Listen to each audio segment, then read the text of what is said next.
Everyone has heard of the Bermuda Triangle, yes, but no one has heard this story.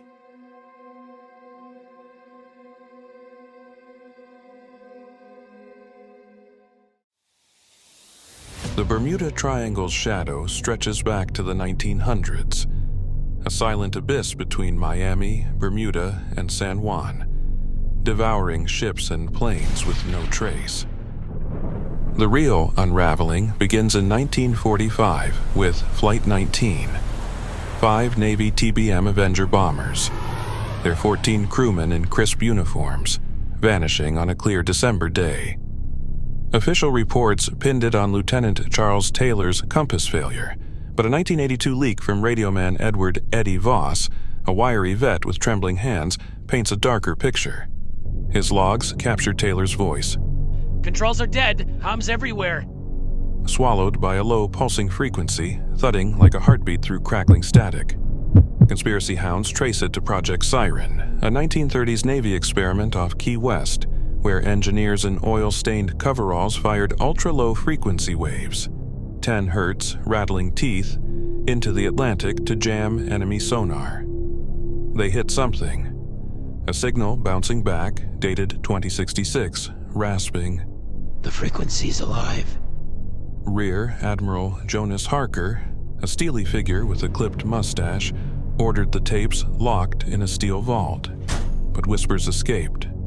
Flight 19 didn't crash, it was dragged under by something awake. The thread tightens in 1971 with the SS Triton, a 300-foot cargo ship hauling bauxite, its 32 crew, captains in salt-crusted caps, cooks with scarred hands, deckhands with sunburnt necks, lost in a glassy calm. Declassified files from 2024, unearthed by journalist Clara Mendez, a chain-smoking skeptic with ink-stained fingers, reveal a Navy sub found the wreck at 350 feet off Nassau. Its hull stood intact, scarred with hexagonal gouges, 2 inches wide, edges melted like wax dripped on a stove. Inside, the ship's Marconi radio, brass dials rusted, antenna bent, flickered alive, looping a garbled plea. It's not water, it's moving.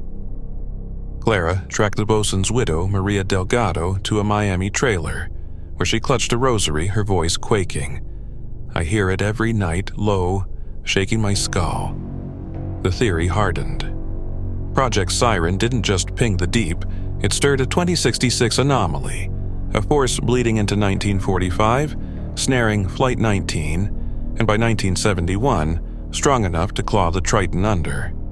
The Navy called it acoustic interference, but Clara's exposé pointed to a Jacksonville vault hiding the real story. On October 17, 1971, halfway through the Triton's run, 300 miles east of Nassau, the hum wasn't just a sound, it was a birthing wail. The ocean churned, splitting not into a whirlpool, but a living tapestry of flesh and light, a creature forged from the frequency itself. It unfurled to 15 feet wide, a grotesque quilt of translucent, gelatinous skin, stitched with neon green veins pulsing in sync with the hum, each seam bristling with 6-inch spines, curved, translucent, humming like struck tuning forks. Its surface rippled, sprouting 100 tiny mouths, each an inch across, ringed with needle teeth glinting like wet glass, singing the signal in a chorus of wet, chittering shrieks that clawed the air like nails on slate. Captain Daniel Reese's final log, scrawled in smeared ink, "It's sewing us in. Hull's gone soft."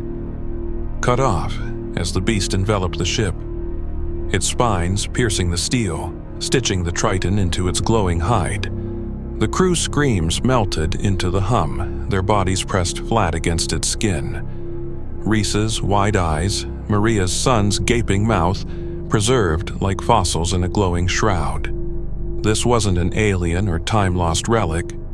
It was the hum incarnate, a sentient distortion born when Project Siren's waves fused with the Triangle's sediment, electrified by decades of wrecks, rusted freighters, splintered biplanes, their oil and despair seeping into the deep.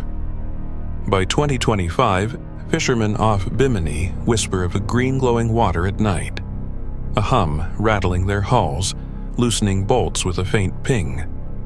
Clara, now gray and hacking through cigarette smoke, dug up a 1950s memo from Harker's aide.